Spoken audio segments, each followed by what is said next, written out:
FLN की worksheet क्रमांक 71 मतलब 71। इसमें एक प्रश्न है और वो प्रश्न हम आपके समक्ष रख रहे हैं।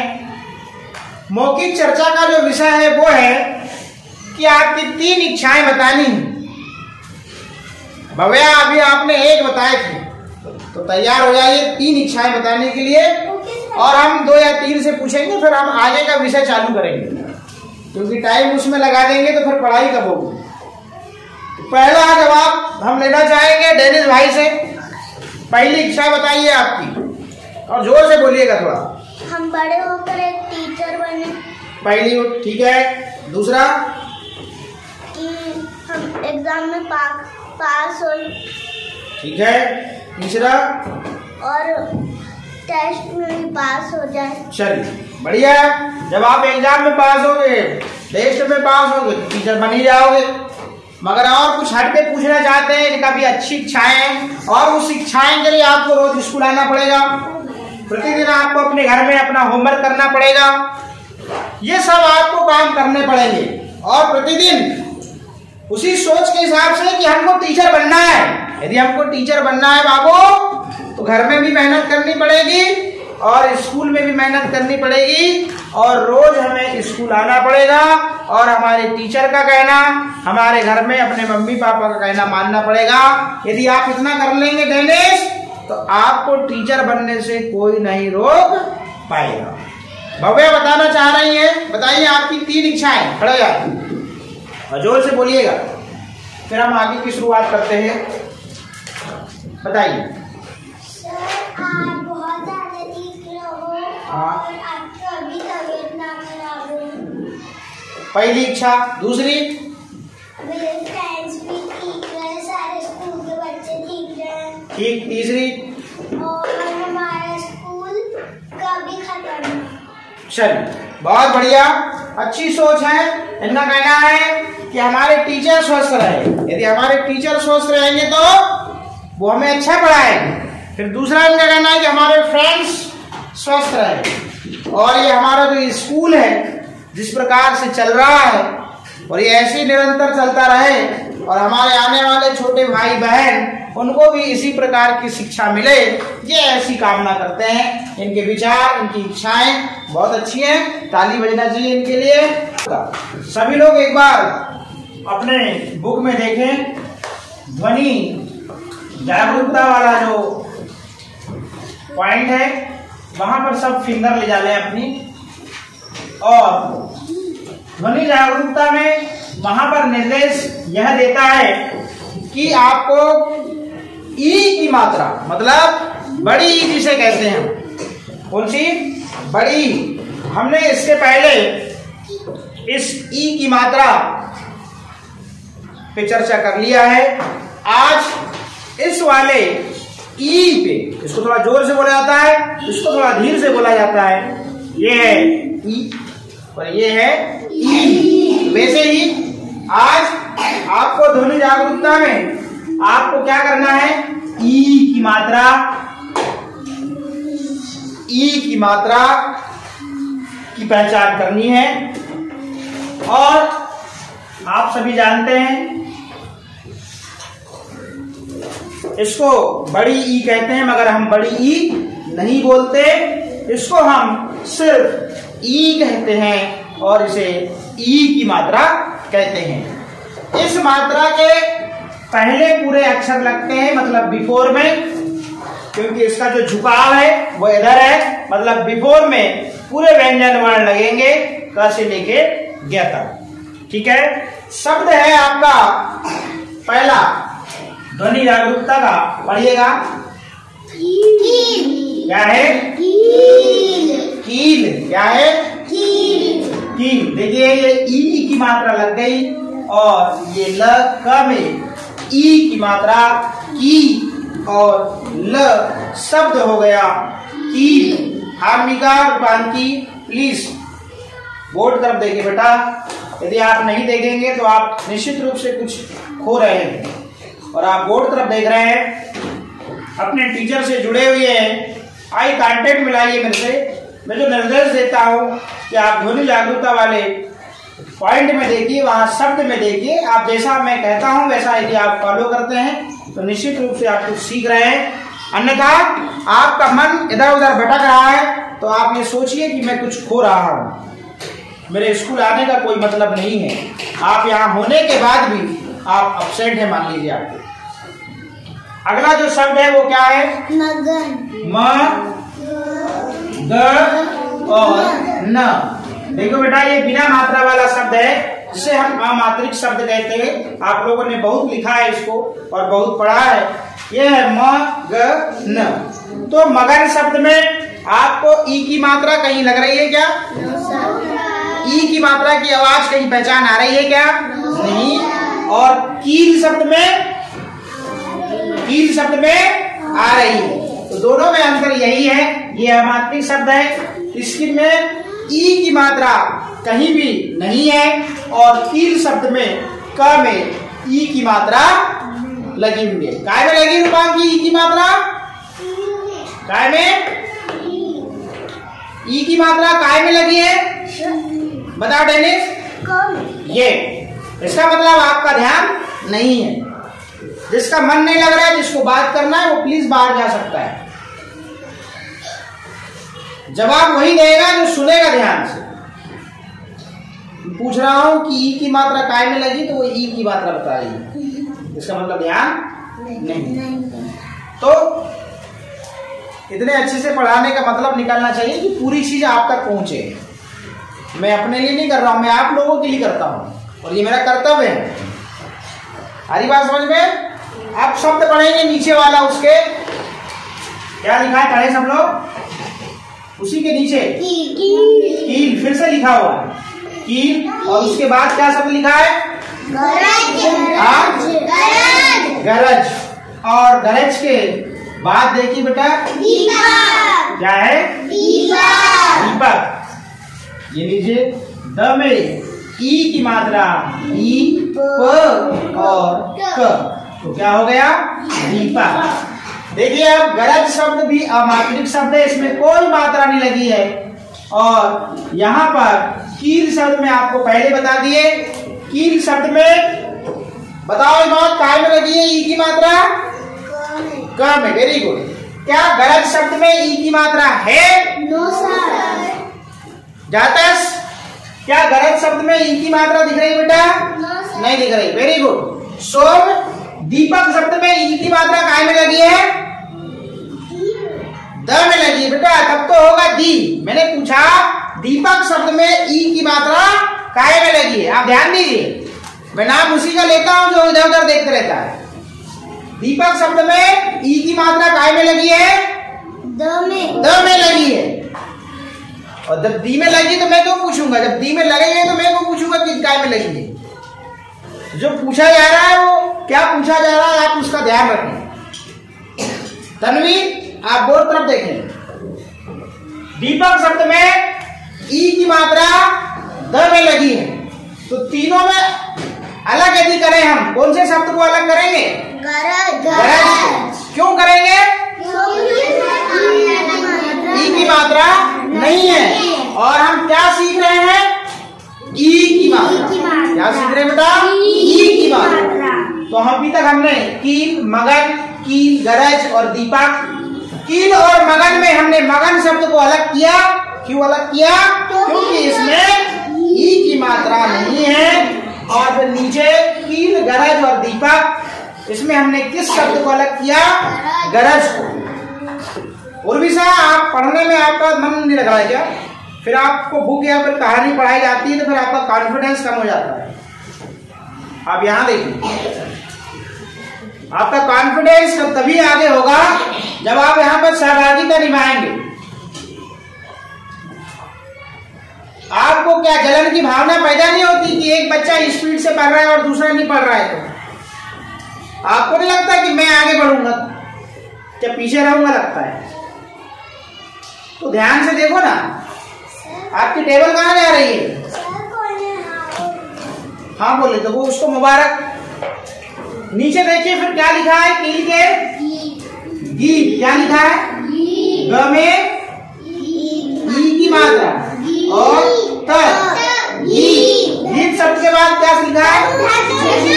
धनुष। क्या लिखा है? धनुष। धनुष देखे हो, ये लिखा धनुष। न में ऊ की मात्रा नू और श, षटकोण वाला श, धनुष। उसके बाद क्या शब्द बेटा? न में मात्रा काय की और ये म, तो क्या हुआ? नीम। न में ई की मात्रा लगेगी सो में क्या होगा? नीम होगा। अरे मैं पूछ रहा हूं सिर्फ न में ई की मात्रा लगेगी क्या होगा? बस, मैंने नीम नहीं पूछा। क्या पूछ रहा हूं उसको सुनो अच्छे से। अलमास सीधे बैठो और यहां देखो।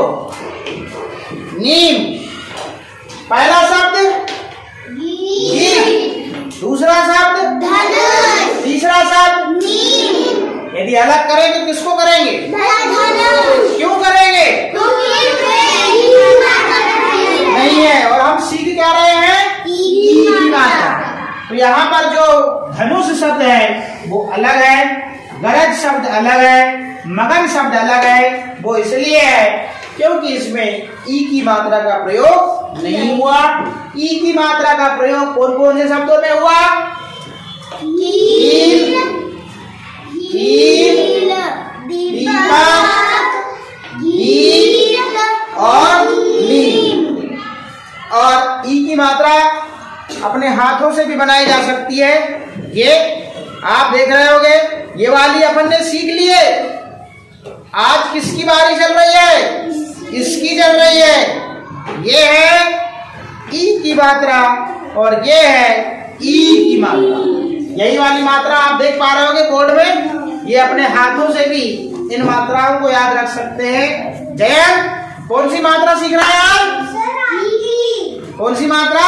ई की। जोर से बोलेंगे। अब आगे की बात करते हैं हम।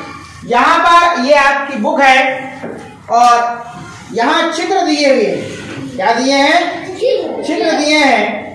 और पहला चित्र काय का है भैया? कील। दूसरा खरबूजा। तीसरा तीर। भैया धनुष अलग होता है और तीर अलग होता है। ये धनुष का तीर है। तीर के बिना धनुष अधूरा है। तो धनुष अलग है और तीर अलग है। ये तीर है और ये क्या है बाबू? दीपक। क्या है? दीपक। तो यहाँ पर कहता है कि पहली आवाज के साथ ई की मात्रा की आवाज से शुरू होने वाले चित्र पहचाने और घेरा बना। यह बाद में करिएगा, अभी हमको इसमें काम करनी करना। हमने बता दिया, समझा दिया कि जिस चित्र का नाम जिसकी पहली ध्वनि ई की मात्रा के साथ में निकले या पहली आवाज ई की मात्रा के साथ निकले, उस पर आप क्या लगा दोगे? गोला लगा दोगे, घेरा लगा दोगे, सर्कल लगाओ। अब बात आती है वर्ण अक्षर गतिविधियां, पढ़ें और लिखें। अब यहाँ पर ई की मात्रा दिया हुआ है, उसको पढ़ना है और लिखना है। तो ई की मात्रा आपको लिखना कैसे है? स्ट्रोक के माध्यम से, उस पर हम चर्चा करते हैं। और उसके बाद फिर नीचे और दिया हुआ है, उस पर हम प्रैक्टिस करते हैं। ग्रीन बोर्ड पे देखिए अच्छे से। यहाँ पर पहला जो आपका, यदि आपको बनानी है ई की मात्रा, तो वो ये कहता है कि एक बार में आप इतना बना दीजिए, एक बार में इतना और दूसरी बार में जितना। ये फर्स्ट स्टेप, ये वाली पूरी, ये पहली बार में, और ये दूसरी स्टेप, ये दूसरी बार में। और आपको पता है कि ये जो ई की मात्रा है, इसके बिफोर में मतलब पहले पूरे व्यंजन वर्ण लगेंगे। मतलब यहां से ये जो नीचे आ रही है, ये इसी के नीचे लगना है व्यंजन वर्ण। यदि आप बिफोर या पहले भूल जाओ और इस मात्रा को बनाने का तरीका आप ऐसे बनाएं, ये, और फिर दूसरे नंबर पर यहां से क्रॉस करें। उसके बाद वहां पर वर्ण लिखा है च, और यहां पर ऐसी डॉट डॉट कर बिंदी बिंदी से ऐसा लिखा हुआ है, लिखा है। फिर आपको इसमें पेंसिल चलाना है और बोलना है ची। आप लोग बोलते नहीं है, लिखते समय आपको बोलना चाहिए। फिर लिखा है आपका, कल हमने कौन सा व्यंजन सीखा है भाई? तो मैं तो वैसे ही बनाने लगा, क्या आप भी बनाने लगे? हाँ, तो इसमें फिर मात्रा लगाते समय हम क्या बोलेंगे? छी। क्या बोलेंगे? छी। फिर क्या है, कौन सा वर्ण है? घ। कौन सा है? घ। और इसमें भी ऐसे बिंदी बिंदी है, और इसमें आप पेंसिल चलाएंगे और क्या बोलेंगे? क्या बोलेंगे?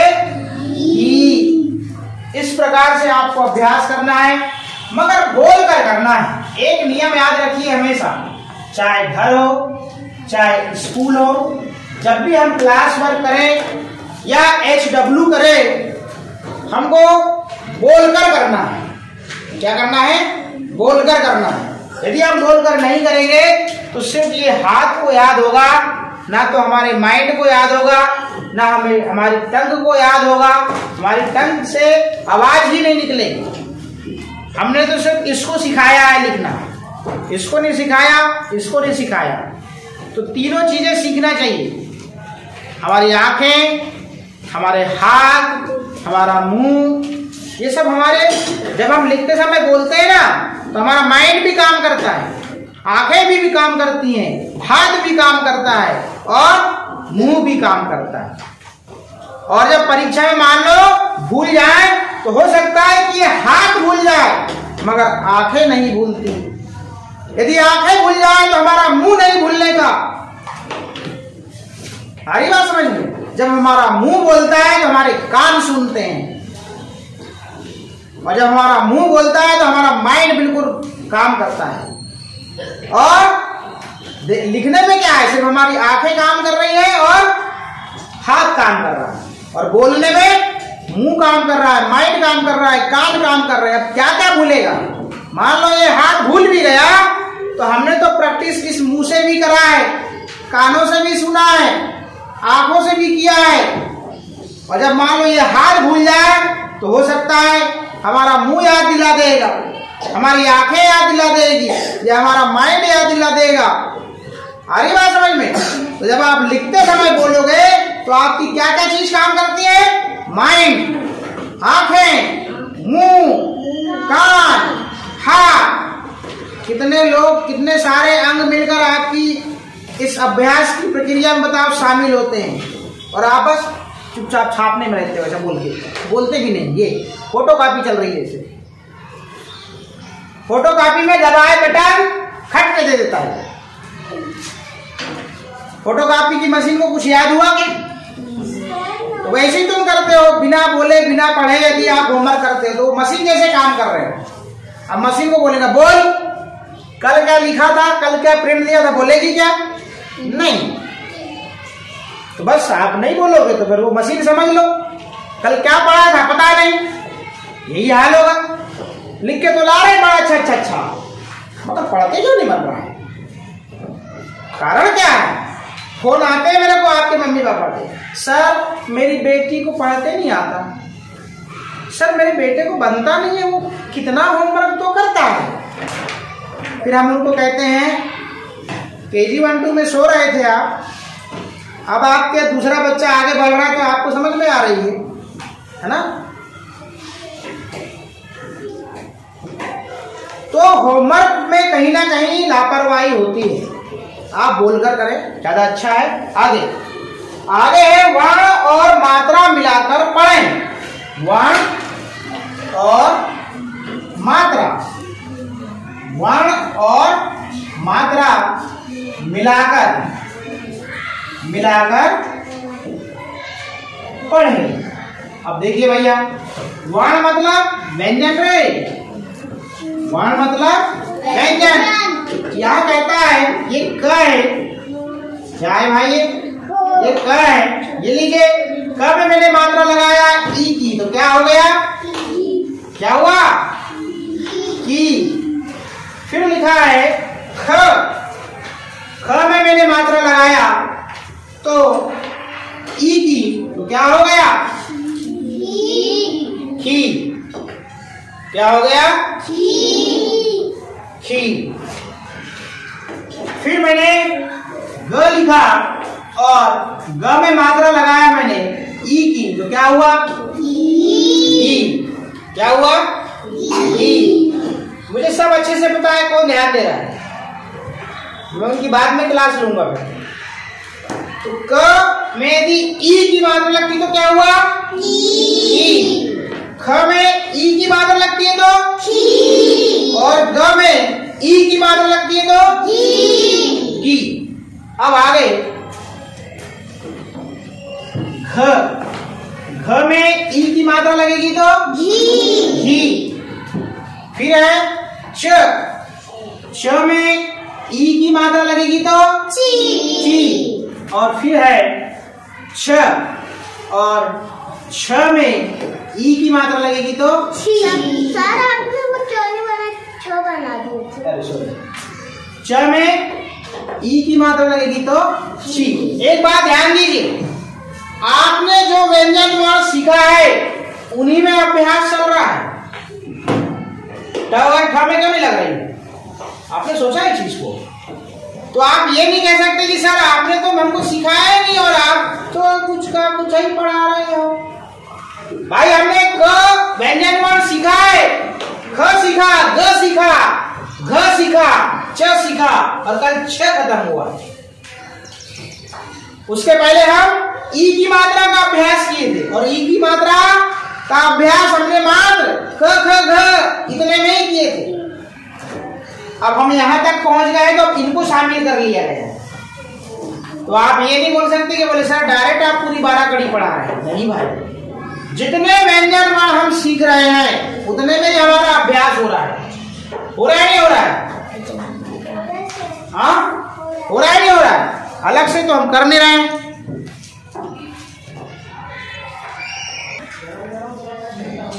चलिए अब आगे यहां कुछ दिया हुआ है, फिर और कहता है कि पढ़े। अब पढ़ाना है बाबू आपको, मैं नहीं करूंगा। लीजिए अब आपकी बारी है, सबके मुंह से एक साथ आवाज निकलना चाहिए, ठीक है? पढ़िए इसको, वो वही चीज लिखी रहेगी जो इसमें हमने पहले सीख चुके हैं। ए, पढ़िए, बोलो बोलो।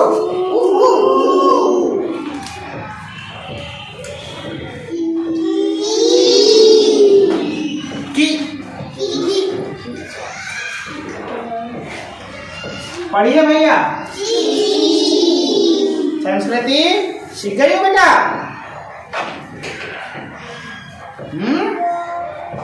पढ़े इसको आपने? क्या पढ़े? अभी पढ़ रही हो? थक गई है पढ़ के बेचारी। जे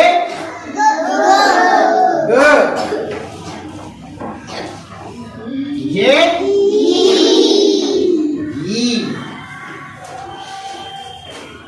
जे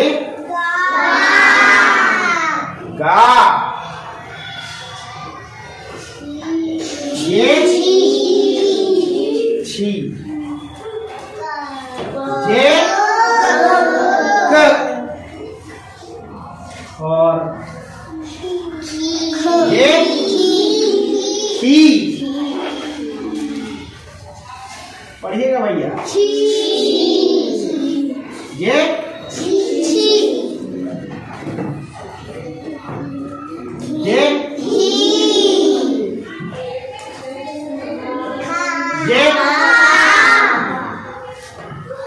और यहाँ वर्ण और मात्रा मिलाया। क्या मिलाया हमने? मात्रा।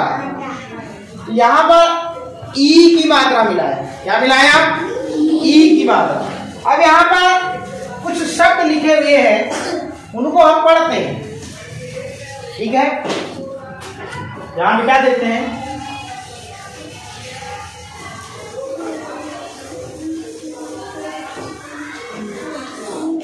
शब्द को पढ़िएगा। चलिए, यहां लिखा है, पढ़ो। की। और फिर ये क्या है? च। क्या पढ़ेंगे बाबू? क्या पढ़ेंगे? ईच। फिर है, पढ़िए पढ़िए इसको। और ये दोनों को मिलाएंगे, क्या हो जाएगा? चीख। पढ़िएगा, पढ़िए इसको। और ये च, दोनों को मिलाएंगे, क्या हो जाएगा? की। और ये च। फिर क्या है? छीज। लीजिए भाई, छी और ये ज, दोनों को मिलाएंगे, क्या हो जाएगा? छी और ये ज। ठीक, इस प्रकार से आपको काम करना है। अभी तक हम जो मात्रा सीख रहे हैं, यहाँ पर 3 मात्राएं कंप्लीट हो गई। कौन कौन सी? आ, ई और ई। और व्यंजन वर्ण कौन कौन से? क, ख, ग और घ। फिर च,